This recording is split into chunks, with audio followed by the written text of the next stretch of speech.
नमस्कार दोस्तों, आज हम कक्षा 12वीं की गणित का अध्याय 3 पढ़ने वाले हैं जिसका नाम है आव्यूह। इस अध्याय को हमने 6 भागों में बांटा है। आज हम इस अध्याय का भाग 1 पढ़ने वाले हैं।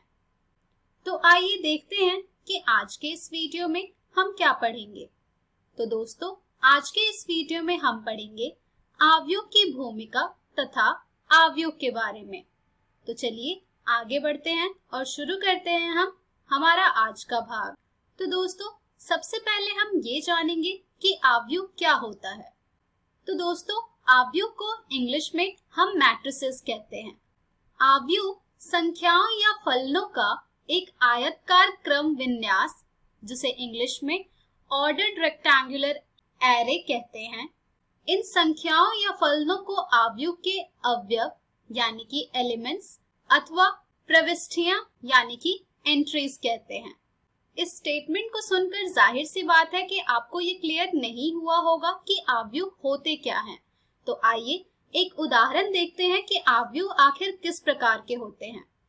तो दोस्तों, स्क्रीन पर आपको जो फॉर्म दिख रहा है A इज इक्वल्स टू, ये होता है हमारा मैट्रिसेस, जिसे हिंदी में हम आव्यूह कहते हैं। और इस मैट्रिस में आपको जो ये -2, 5, 0, √5, 3, 6 दिख रहे हैं, ये सभी हैं आव्यूह के एलिमेंट्स यानी कि अवयव। तो जब आपने इसका एग्जाम्पल देखा तो यहाँ से आपको ये क्लियर हो रहा होगा कि ये जो आव्यूह होते हैं ये संख्याओं या फलनों के एक आयताकार क्रम विन्यास होते हैं। दोस्तों, आव्यूह में हमें कुछ बातों का बहुत ही ज्यादा ध्यान रखना होता है। आव्यूह में ये जो आपको क्षैतिज रेखाओं में आव्यूह दिख रहे हैं, ये होते हैं आव्यूह की पंक्तियां अर्थात रोज।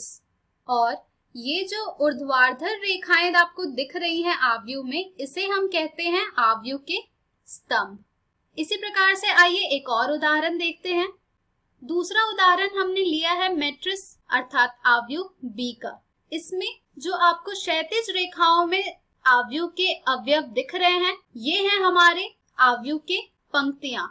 और जो ऊर्ध्वाधर में दिख रहे हैं आपको आव्यूह के अवयव, ये हैं आव्यूह के स्तंभ। आशा करती हूँ कि इससे आपको आव्यूह के पंक्ति और स्तंभ पहचानना आ गया होगा। तो दोस्तों, मैट्रिस के उदाहरण से अगर मैं आपसे यहाँ पर ये पूछूं कि ये जो मैट्रिस आपको स्क्रीन पर दिख रहा है, इसमें कितने पंक्ति और कितने स्तंभ है अर्थात कितने रोज और कितने कॉलम है, क्या ये आप बता पाएंगे? तो ये आप बड़े ही आसानी से बता पाएंगे। ये जो आपका मैट्रिक्स है, इसमें 3 पंक्तियां तथा 2 स्तंभ है। इसी प्रकार से स्क्रीन पर आपको जो ये दूसरा मैट्रिक्स दिख रहा है, इस मैट्रिक्स में हमारे पास 3 पंक्तियां तथा 3 स्तंभ है। तो इस प्रकार से आप मैट्रिक्स की पंक्तियां और स्तंभ ज्ञात कर सकते हैं। तो दोस्तों, आव्यूह जो है वो गणित के सर्वाधिक शक्तिशाली साधनों में से एक है, जो कि हमारे कार्य को काफी हद तक सरल कर देता है। और ये आप इस अध्याय में सीखेंगे और फिर इसका प्रयोग करेंगे। चलिए दोस्तों, अब हम ये सीखेंगे कि आखिर आव्यूह को हम किस प्रकार से निरूपित करते हैं।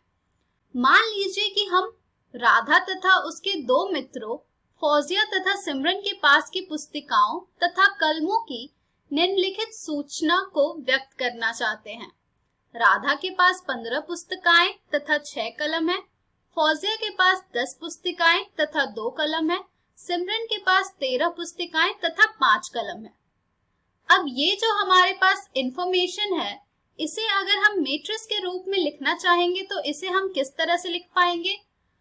तो सबसे पहले हम इस सूचना से देखते हैं कि हमारे पास क्या जानकारी है।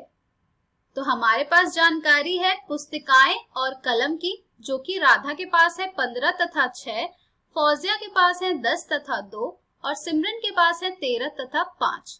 इसे जब आप आव्यूह के रूप में लिखेंगे तो आप कुछ इस प्रकार से लिखेंगे, जो कि आपको स्क्रीन पर दिख रहा होगा। इसी प्रकार से आप इस निम्नलिखित सूचना को किसी और तरीके से भी लिख सकते हैं, और वो जो दूसरा तरीका होगा वो ये होगा, जो कि आप स्क्रीन पर देख पा रहे हैं। जिसमें कि क्षैतिज में आ जाएगी आपकी पुस्तिकाएं और कलम, और ऊर्ध्वाधर में आ जाएगी राधा, फौजिया तथा सिमरन।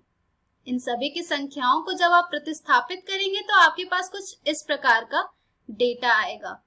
अब इसे जब आप मैट्रिक्स अर्थात आव्यूह के रूप में निरूपित करेंगे तो आपको कुछ इस प्रकार का मैट्रिक्स प्राप्त होगा। तो इस तरह दी हुई सूचना से आप उसे मैट्रिक्स के रूप में परिवर्तित कर सकते हैं। चलिए दोस्तों, अब हम सीखेंगे कि आव्यूह की कोटि अर्थात ऑर्डर ऑफ अ मैट्रिक्स हम कैसे प्राप्त करते हैं। तो आइए सबसे पहले ये जानते हैं कि आव्यूह की कोटि होती क्या है। m पंक्तियों तथा n स्तंभों वाले किसी आव्यूह को m क्रॉस n कोटि अर्थात ऑर्डर का आव्यूह अर्थात केवल m क्रॉस n आव्यूह कहते हैं। यानी कि अगर आपके पास कोई आव्यूह है जिनमें m पंक्तियां हैं तथा n स्तंभ है, तो उस आव्यूह की जो कोटि हो जाएगी वो हो जाएगी m क्रॉस n, जिसे आप m क्रॉस n आव्यूह भी कहते हैं। मान लीजिए हमने एक मैट्रिक्स लिया है A, जो कि आप स्क्रीन पर देख पा रहे हैं। अब आपसे ये कहा जाए कि इस मैट्रिक्स की ऑर्डर बताने को, तो ये आप कैसे ज्ञात करेंगे। तो यहाँ पर हमारा जो सबसे पहला कार्य होगा वो होगा कि हमें ये देखना कि कितनी पंक्तियां हैं हमारे दी गई मैट्रिक्स में। तो इस मैट्रिक्स में दी गई जो पंक्तियां हैं वो है 1, 2, 3। तो यहाँ पर हमारे पास 3 पंक्तियां हैं तथा इस दी गई मैट्रिक्स में 2 स्तंभ है। तो यहाँ से हमारे आव्यूह की कोटि हमें प्राप्त हो रही है m क्रॉस n के माध्यम से 3 क्रॉस 2। तो इस दिए गए आव्यूह की कोटि हमें प्राप्त हुई है 3 क्रॉस 2। इसी प्रकार से हमने एक और आव्यूह का उदाहरण लिया जो कि आपको स्क्रीन पर दिख रहा है। अब आपसे ये पूछा जाए कि इस आव्यूह की कोटि क्या होगी, तो ये आप कैसे बताएंगे। ये भी आप बड़े ही आसानी से बता सकते हैं पंक्तियां और स्तंभ की संख्या ज्ञात करके। तो यहाँ पर अगर आप देखें तो आपके पास कुल 3 पंक्तियां हैं तथा 3 स्तंभ है। तो आपके आव्यूह की कोटि यहाँ पर आपको जो प्राप्त होगी वो होगी 3 क्रॉस 3। आइए अब हम सीखेंगे एक सामान्य आव्यूह में कि किस प्रकार से उसकी कोटि हम ज्ञात करेंगे। तो स्क्रीन पर आपको एक m क्रॉस n आव्यूह दिख रहा है, जिसमें कि ये m क्रॉस n कैसे हुआ है। ये m क्रॉस n इसलिए हुआ है क्योंकि यहाँ पर m पंक्तियां हैं तथा n स्तंभ है। तो यहाँ पर हमारे जो मैट्रिक्स की ऑर्डर हम ज्ञात करेंगे वो हो जाएगा matrix aij m cross n, जहाँ पर हमारा जो i होगा वो 1 से बड़ा तथा बराबर होगा i के, और हमारा जो i होगा वो m से छोटा तथा बराबर होगा। इसी तरह हमारा जो j होगा वो 1 से बड़ा तथा बराबर होगा j के, और जो हमारा j होगा वो n से छोटा तथा बराबर होगा। तो यहाँ पर aij से आपको क्या समझ आ रहा है। तो यहाँ पर aij हमारे iवीं पंक्ति और jवें स्तंभ में आने वाले अव्यय को कहा जा रहा है। हम इसे a का ijवां अवयव भी कह सकते हैं। किसी m क्रॉस n आव्यूह में अवयवों की संख्या mn होती है। आइए एक उदाहरण से aij वाला कॉन्सेप्ट क्लियर करते हैं। हमने जो उदाहरण लिया है वो है एक ऐसे 3 क्रॉस 2 आव्यूह की रचना कीजिए जिसके अवयव aij बराबर 1/2 मोड i घटा 3j द्वारा प्रदत्त है। यानी कि यहाँ पर हमें एक ऐसा मैट्रिक्स बनाना है जो कि 3 क्रॉस 2 ऑर्डर का हो, यानी कि उसके 3 रोज तथा 2 कॉलम हो, और उसका जो एलिमेंट है aij वो यहाँ पर हमें डिफाइन किया गया है 1/2 मॉड i-3j। तो आइए देखते हैं कि इसे हम किस प्रकार से ज्ञात करेंगे। तो दोस्तों, ऐसे में हमारा जो सबसे पहला कार्य होता है वो होता है कि 3 क्रॉस 2 आव्यूह की रचना करना, अर्थात उसे कुछ इस प्रकार से निरूपित करना। तो 3 क्रॉस 2 में जाहिर सी बात है कि उसके जो अवयव होंगे वो होगा a11, a12, a21, a22, a31, a32। तो अब हम एक एक करके हमारे इन सभी एलिमेंट्स का मान ज्ञात करेंगे और फिर इसे प्रतिस्थापित करेंगे, जिससे कि हमारा 3 क्रॉस 2 आव्यूह प्राप्त हो जाएगा। तो आइए aij के माध्यम से ज्ञात करते हैं हम a11, a12, a21, a22, a31, a32। तो यहाँ पर जो हमारा aij दिया हुआ है वो है 1/2 mod I minus 3j, जहां पर हमारा I होगा 1, 2, 3 और j होगा 1, 2। तो जब हम यहाँ पर इसे प्रतिस्थापित करेंगे तो हमें यहाँ से प्राप्त होगा a11 is equals to 1/2 mod 1 minus 3 multiplied by 1 which is equals to 1। इसी तरह हमें a12 मिल जाएगा 1/2 mod 1 minus 3 multiplied by 2 which is equals to 5/2। इसी तरह जब आप ज्ञात करेंगे a21 तो आपको मिलेगा 1/2 mod 2 minus 3 multiplied by 1 which is equals to 1/2। इसी तरह से आपको a22 मिल जाएगा 1/2 mod 2 minus 3 multiplied by 2 which is equals to 2। इसी तरह से आपको a31 मिल जाएगा 1/2 mod 3 minus 3 multiplied by 1 which is equals to 0 and a32 which is equals to 1/2 mod 3 minus 3 multiplied by 2 which is equals to 3/2। तो देखा आपने कि किस तरह आप aij के माध्यम से सभी एलिमेंट्स ज्ञात कर सकते हैं। चलिए अब हम इन्हें प्रतिस्थापित करेंगे हमारे अभिष्ट आव्यूह में। तो हमारा अभिष्ट आव्यूह हमें प्राप्त होगा a is equals to 1, 5/2, 1/2, 2, 0, 3/2। तो यही हमारा है 3x2 आव्यूह जो कि हमें यहाँ पर ज्ञात करना था। चलिए दोस्तों अब हम बढ़ते हैं हमारे अगले टॉपिक की ओर जो कि है आव्यूहों के प्रकार यानी कि टाइप्स ऑफ मैट्रिसेस। तो चलिए एक एक करके हम देखेंगे मैट्रिसेस के टाइप्स। हमारा जो सबसे पहला टाइप होगा मैट्रिक्स का वो है स्तंभ आव्यूह यानी कि कॉलम मैट्रिक्स। स्क्रीन पर आपको एक एग्जाम्पल दिख रहा है मैट्रिक्स का जिसमें आप देख पा रहे हैं कि इस मैट्रिक्स में केवल एक स्तंभ है। तो यहाँ से आपको ये क्लियर हो रहा होगा कि स्तंभ आव्यूह क्या होता है। तो दोस्तों एक आव्यूह स्तंभ आव्यूह कहलाता है यदि उसमें केवल एक स्तंभ होता है। तो ये जो मैट्रिक्स है जिसको आप स्क्रीन पर देख पा रहे हैं इसमें केवल एक स्तंभ है यानी कि ये जो मैट्रिक्स है ये एक स्तंभ आव्यूह है। चलिए अब हम बढ़ते हैं हमारे दूसरे प्रकार के आव्यूह की ओर जो कि है पंक्ति आव्यूह। पंक्ति आव्यूह का उदाहरण हमने एक स्क्रीन पर लिखा है जिसको देखकर आपको क्लियर हो रहा होगा कि पंक्ति आव्यूह क्या होती है। तो दोस्तों एक आव्यूह पंक्ति आव्यूह कहलाता है यदि उसमें केवल एक पंक्ति होती है। तो जाहिर सी बात है देखिए कि ये जो मैट्रिक्स है इसमें केवल एक पंक्ति है। तो ये हमारा हो गया पंक्ति आव्यूह। हमारा अगला मैट्रिक्स है वर्ग आव्यूह। स्क्रीन पर आपको हमने एक एग्जाम्पल दिया है मैट्रिक्स बी का।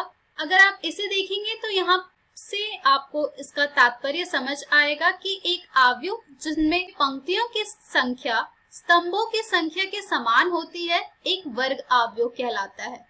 यानी कि वैसे आव्यूह जिनमें पंक्ति की संख्या जो होगी वो स्तंभ की संख्या के बराबर होगी वो होगा हमारा एक वर्ग आव्यूह। इस एग्जाम्पल में देखिए हमारे पास 3 पंक्तियां हैं और 3 स्तंभ है यानी कि ये जो आव्यूह है ये एक वर्ग आव्यूह है।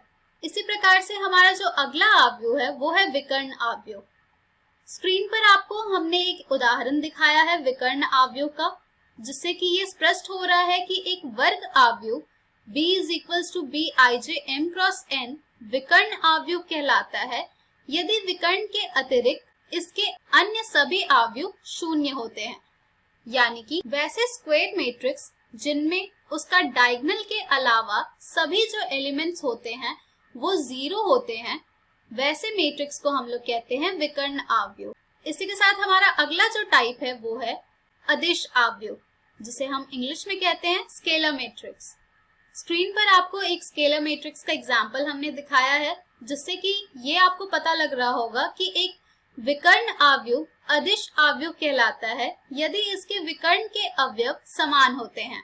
यानी कि जो डायगोनल मैट्रिक्स होता है वो स्केलर मैट्रिक्स तब कहलाता है जब उसके डायगोनल्स के जो भी एलिमेंट्स हैं वो सभी इक्वल हो। इसी प्रकार से हमारा जो अगला मैट्रिक्स का टाइप है वो है तत्समक आव्यूह जिसका कि एग्जाम्पल आपको स्क्रीन पर दिखाया जा रहा है। एक स्क्वायर मैट्रिक्स जिसके विकर्ण के सभी अवयव 1 होते हैं तथा शेष अन्य सभी अवयव 0 होते हैं, तत्समक अवयव कहलाता है। यानी कि आइडेंटिटी मैट्रिक्स वो स्क्वायर मैट्रिक्स होता है जिसके डायगोनल के सभी एलिमेंट्स 1 होते हैं और बाकी सभी एलिमेंट्स 0 होते हैं। तो ऐसे मैट्रिक्स को हम लोग कहते हैं आइडेंटिटी मैट्रिक्स, यानी कि तत्समक अवयव। इसके बाद हमारा जो अवयव है वो है शून्य अवयव, जिसका कि एग्जाम्पल आपको हमने स्क्रीन पर दिखाया है, जिससे कि आपको स्पष्ट हो रहा होगा कि एक अवयव शून्य अवयव अथवा रिक्त अवयव कहलाता है यदि इसके सभी अवयव 0 होते हैं। यानी कि शून्य अवयव वो अवयव होता है जिसके सभी एलिमेंट्स अर्थात अवयव 0 होते हैं, जैसा कि आप यहाँ पर देख पा रहे हैं। तो दोस्तों ये हैं कुछ अवयवों के प्रकार जो कि अभी आपने सीखा। चलिए अब हम बढ़ते हैं हमारे अगले टॉपिक की ओर, जो कि है अवयवों की समानता, यानी कि इक्वालिटी ऑफ मैट्रिसेस। दो अवयव A is equals to Aij तथा B is equals to Bij समान कहलाते हैं यदि वे समान कोटियों के होते हो तथा A के प्रत्येक अवयव B के संगत अवयव के समान हो, अर्थात A तथा B के सभी मानों के लिए Aij बराबर होगा Bij के 2। जैसा कि आपको यह स्टेटमेंट से समझ आ रहा होगा कि दो अवयव तब समान कहलाते हैं जब उनकी जो ऑर्डर होगी वो एक समान होगी और साथ ही जो दो हमारे अवयव हैं उन सभी के प्रत्येक अवयव समान होंगे। जैसे कि स्क्रीन पर आपको दो मैट्रिक्स का एग्जाम्पल हमने दिखाया है, जिसमें आप देख पा रहे होंगे कि इन दोनों मैट्रिक्स का जो ऑर्डर है अर्थात कोटियां हैं वो समान है तथा इन दोनों मैट्रिक्स के जो एलिमेंट्स हैं वो एक बराबर हैं। तो इससे ये स्पष्ट हो रहा है कि ये जो दोनों मैट्रिक्स हैं ये समान मैट्रिक्स हैं, अर्थात इन दोनों मैट्रिसेस में समानता है। तो दोस्तों इस पर आधारित आपको बहुत से प्रश्न आपको आपकी एनसीईआरटी पुस्तक में मिल जाएंगे जिन्हें आप जरूर हल करें। और इसी के साथ अवयव का पहला भाग हमारा समाप्त होता है। तो आप इन सभी पर आधारित जो टॉपिक्स हमने इस वीडियो में कवर किया है इससे रिलेटेड क्वेश्चंस जरूर सॉल्व कीजिएगा। तो दोस्तों आज के इस वीडियो में हमने सीखा अवयव की भूमिका तथा अवयव के बारे में। हम हमारे अगली वीडियो में जानेंगे अवयवों पर संक्रियाएं। धन्यवाद।